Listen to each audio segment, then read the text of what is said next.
One brave queen risked her life to save an entire nation. But before she became a hero, she had to walk through the doors of death.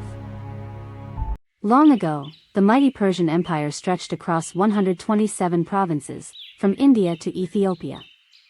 At its center ruled King Xerxes, one of the most powerful kings in the world.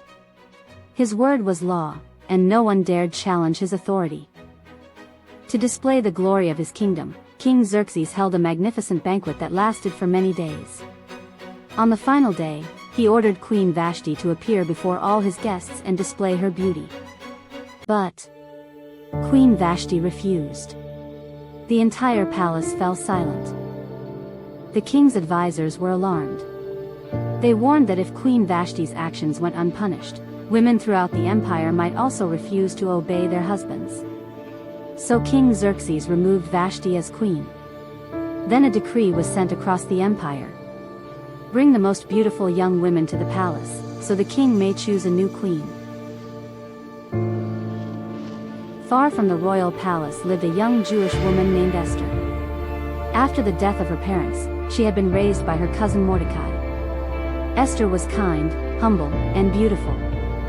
When the king's decree reached the city of Susa, Esther was chosen and taken to the royal palace along with many other young women, unaware that God was preparing her for a greater purpose. Inside the royal palace, Esther began 12 months of preparation before meeting the king. Each day she was cared for with fragrant oils, perfumes, and royal instruction. The keeper of the women, Haggai, quickly noticed Esther's humility and kindness. He treated her with special favor and gave her the best place among the young women. Yet Esther faithfully obeyed Mordecai and kept her Jewish identity a secret. At last, the day arrived for Esther to stand before King Xerxes. Unlike the others, she asked only for what Haggai recommended. Her quiet humility and gentle spirit set her apart. When the king saw Esther, she found favor in his eyes above all the other women. King Xerxes placed the royal crown upon her head, and Esther became the new queen of Persia. Not long after Esther became queen, Mordecai was sitting at the king's gate when he overheard two royal officers secretly planning to assassinate King Xerxes. Without hesitation, Mordecai told Queen Esther, and Esther informed the king in Mordecai's name. Soon after these events, King Xerxes promoted a man named Haman to the highest position in the kingdom. The king commanded that everyone bow before Haman. And wherever he went, people fell to their knees in respect. But one man refused to bow: Mordecai. When Haman learned that Mordecai was a Jew, his anger burned even hotter. But killing Mordecai alone was not enough. Haman decided to destroy every Jew throughout the entire Persian Empire. To choose the day, he cast lots, called Pur, and then went before King Xerxes with a wicked plan. The king's decree was written in every language and sent to all 127 provinces of the empire. On the appointed day, every Jewish man, woman, and child was to be destroyed. As the royal messengers rode across the land, fear spread through every Jewish community. But in the palace, the king and Haman sat down to drink. When Mordecai learned about the king's decree, he tore his clothes, put on sackcloth and ashes, and cried out with a loud and bitter cry. News of his mourning reached Queen Esther. Deeply troubled, she sent fresh clothes for Mordecai, but he refused to wear them. Instead, he sent Esther a copy of the decree and this urgent message: "Do not think that because you are in the king's palace, you alone will escape. And who knows but that you have come to your royal position for such a time as this." Esther knew the law. Anyone who entered the king's court without being invited could be put to death, unless the king extended his golden scepter. Yet Esther chose courage over fear. "Go, gather all the Jews in Susa. Fast for me for 3 days and 3 nights. My servants and I will fast as well. Then I will go to the king, even though it is against the law. And if I perish, I perish."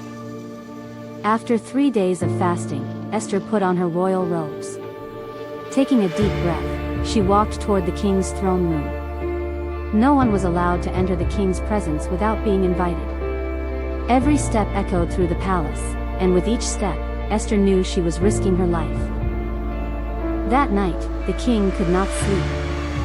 So he ordered the royal chronicles to be read aloud. As the records were read, the king discovered that Mordecai had once saved his life, but had never been rewarded. At that very moment, Haman arrived at the palace, planning to ask the king for permission to execute Mordecai. Thinking the king wanted to honor him, Haman eagerly replied, "Let the man the king delights to honor wear the king's royal robe, ride the king's own horse, and be led through the city, proclaiming his honor before everyone." But the king said, "Excellent. Do everything you have suggested, for Mordecai the Jew." Haman was stunned. The man he wanted to destroy would now be honored before the entire city. At the second banquet, King Xerxes again asked, "Queen Esther, what is your request?" "Even up to half the kingdom, it will be given to you." With great courage, Esther answered, "If I have found favor in your sight, spare my life and the lives of my people.